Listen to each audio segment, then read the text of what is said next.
کل میں ایک اہل حدیث عالم تھے, نام لینے میں کوئی, اہل حدیث تو ان کو اپنی فہرست میں نہیں داخل کرتے. مولانا اسحاق صاحب نہیں ہے, مولانا اسحاق صاحب ایک بوڑھے سے عالم تھے جو اس معنی میں اہل حدیث کے وہ کسی فقہ کو فالو نہیں کرتے تھے اور کہتے تھے میں بس قرآن و سنت کو مانتا ہوں, جو بات قرآن و سنت میں ہوگی میں اس پہ فیصلہ کروں گا. مولانا اسحاق صاحب جن کی میں نے بات کی, میں ان کا احترام کرتا ہوں, بزرگ تھے, ان کا انتقال ہو گیا, اللہ مغفرت فرمائے. مجھے تو ان کے احترام کے لیے اتنا کافی ہے کہ بوڑھے آدمی تھے, اسلام میں بوڑھوں کا بڑا احترام ہے. میں ان کے خلاف کبھی میں نے اس طرح طنز نہیں کیا کبھی, لیکن ان کے نظریات ٹھیک نہیں تھے. اپنی رائے کو وہ ایسے پیش کرتے تھے جیسے یہی قرآن و سنت, بڑے بڑے ائمہ کا انکار کر دیتے تھے. وہ یہ بالکل ٹھیک نہیں ہے. اچھا, ان کا دعویٰ یہ تھا میں کسی کی تقلید نہیں کرتا, میں صرف قرآن و سنت مانتا ہوں. ان کا ایک کلپ میرے نظر سے گزرا چند دن پہلے. ان سے کسی نے پوچھا کہ مرد اور عورت کی نماز میں کیا فرق ہے, عورت سمٹ کے نماز پڑھے گی مردوں کی طرح؟ انہوں نے کہا سمٹ کے نماز پڑھے گی. اب یہ جواب مجھے ان سے توقع نہیں تھی, اس لیے کہ وہ جو ہمارے سلفی حضرات ہیں وہ تو یہ بات نہیں کرتے. پھر انہوں نے مثالیں دینا شروع کر دیں کہ اس پر تو پوری امت کا اجماع رہا ہے کہ عورت کیسے نماز پڑھتی ہے, سمٹ کے پڑھتی ہے. پھر انہوں نے اہل حدیثوں پہ طنز کرنا شروع کر دیا کہ یہ اہل حدیث بھی پہلے اسی کے قائل تھے کہ عورت سمٹ کے, کہہ رہے ہیں ان لوگوں نے اپنے یہاں فتویٰ نکالا ہے. ان کا کلپ مجھے کہیں ملا نا تو میں شیئر کروں گا اس کو, میرے تو نظر سے گزرا, پھر وہ گزر گیا. اب وہ بھی کسی کی تقلید نہیں کرتے, وہ کیا کہہ رہے ہیں عورت کیسے نماز پڑھے گی, سمٹ کے نماز پڑھے گی.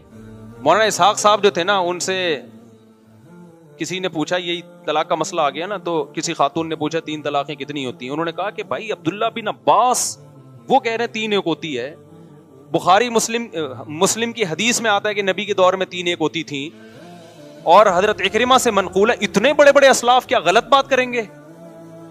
اتنے بڑے بڑے اسلاف کہہ رہے ہیں کہ 3 کتنی ہوتی ہیں, 1 ہوتی ہے. اتنے بڑے بڑے اسلاف, تو یہ تو مسلک پرستوں کے پھر انہوں نے طنز کرنا شروع کر دیا ہم لوگوں پہ نا, کہ یہ ایسے ویسے. بھائی اتنی نبی کی کا قول آ گیا, وہ تو حضرت عمر نے طلاق کی روک تھام کے لیے قانون بنا دیا تھا تو 3 کو 3 کر دیا تھا, ورنہ اتنے بڑے بڑے لوگ. نیچے لوگوں نے کمنٹس کیے ہوئے کہ یہ ہیں قرآن و سنت کے متبعین, یہ ہیں اصل. اور پھر ہم لوگ کو برا بلا کہا ہوا ہے کہ یہ آج کل کے مولوی اپنی دکانیں منجن بیچ رہے ہیں. میں نے کہا یار کتنی بڑی جہالت ہے لوگوں کی کہ جو شخص یوٹیوب پہ جو بھی دعویٰ کر لے, لوگ اس کی دعوے کی تحقیق نہیں کرتے کہ یہ حضرت صحیح کہہ بھی رہے ہیں کہ نہیں کہہ رہے. یہ جو انہوں نے ان ائمہ کی طرف منسوب کر دیا, یہ نسبت بھی ٹھیک ہے یا نہیں ہے؟ فرض کر لو حضرت اکرمہ نے یہ کہا ہے کہ 3 ایک ہوتی ہیں, فرض کر لو عبداللہ بن عباس نے کہا ہے کہ 3 ایک ہوتی ہیں. اب وہ کہہ رہے ہیں کہ اتنے بڑے بڑے لوگوں کو سمجھ میں نہیں آیا, اور یہ آج کے مولوی کہہ رہے ہیں 3 ہوتی ہیں. تو میں حضرت آپ سے سوال کروں گا, عبداللہ بن مسعود سے پوچھو تو وہ کہتے ہیں کتنی ہوں گی, 3 ہوں گی. حضرت عمر سے پوچھو 3 کتنی ہوں گی, 3 ہوں گی. حضرت علی سے پوچھو 3 کتنی ہیں, 3 ہے. حضرت عثمان سے پوچھو 3 کتنی ہوتی ہیں. ایک ہی وقت کی بات کر رہا ہوں میں, سارے حدیث کی کتابوں میں ان کے فتویٰ موجود ہیں. ابو ہریرہ سے پوچھو 3 کتنی ہوتی ہیں. میں نے اپنی کتاب میں درجنوں صحابہ کے اقوال اور ان کے فتوے نقل کیے ہیں, سب نے اکٹھی 3 کو کتنی کہا ہے, 3 ہوتی ہیں. بخاری کی حدیث ہے, نبی کی مجلس میں اکٹھی 3 طلاقیں دی گئی ہیں, نبی نے ان کو 3 قرار دیا ہے نبی کی مجلس میں, موجودگی میں. تو ایسے اسٹائل میں تو میں بھی کلپ بنا کے ڈال سکتا ہوں. تو آپ کو یہ اتنے بڑے لوگ سمجھ میں نہیں آ رہے, اور 2 صحابہ سمجھ میں آ رہے ہیں, عبداللہ بن عباس اور اکرمہ. حالانکہ انہوں نے بھی نہیں کہا یہ کہ 3 کتنی ہوتی ہیں, 1 ہوتی ہیں. انہوں نے بھی نہیں کہا یہ, ان کی طرف نسبت بھی آپ نے غلط کر دی ہے.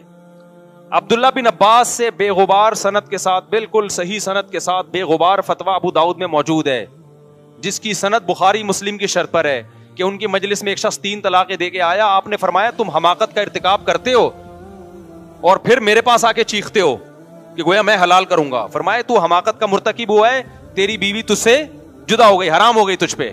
اور پھر قرآن کی آیت دلیل میں پڑی ہے کہ جو اللہ سے ڈرتا ہے اس کے لیے اللہ مصیبت سے نکلنے کا راستہ رکھتا ہے, جو اللہ سے نہیں ڈرتا اس کے لیے مصیبت سے نکلنے کا راستہ نہیں ہے. تو مجھے مولانا اسحاق صاحب پہ تعجب نہیں ہے, مجھے آج کے لوگوں پہ تعجب ہے کہ تم ابو حنیفہ, شافعی, احمد بن حنبل اور امام مالک جیسے لوگوں کو جب چھوڑو گے نا میرے بھائی, تو قرآن اور سنت کے نام پہ تمہارے سامنے ٹھیک ٹھاک طریقے سے منجن بیچا جائے گا اور تمہیں ٹوپیاں کرائی جائیں گی. تمہیں کیا پتا عبداللہ بن عباس نے سچی مچی میں کیا کہا ہے, وہ تو ہم سے پوچھو گے تو پتا چلے گا نا, لیکن پوچھتے بھی نہیں ہے. میرا جب کوئی کلپ آتا ہے تو کتنے لوگوں نے کمنٹس کیے ہوتے ہیں بھائی یہ تو حنفی ہے, یہ تو حنفیت کا منجن بیچے گا. او بھائی جان ہم حنفیت کا منجن نہیں بیچتے, ہم تو امام شافعی کو بھی ٹھیک کہتے ہیں, امام مالک کو بھی ٹھیک کہتے ہیں. اگر ہم منجن بیچنے والے ہوتے ہم کہتے ہیں صرف ہم ہی ٹھیک ہیں باقی سب جہنم میں جائیں گے. منجن وہ لوگ بیچ رہے ہیں جو کہتے ہیں میں ٹھیک ہوں باقی سارے کیا ہیں, غلط ہیں.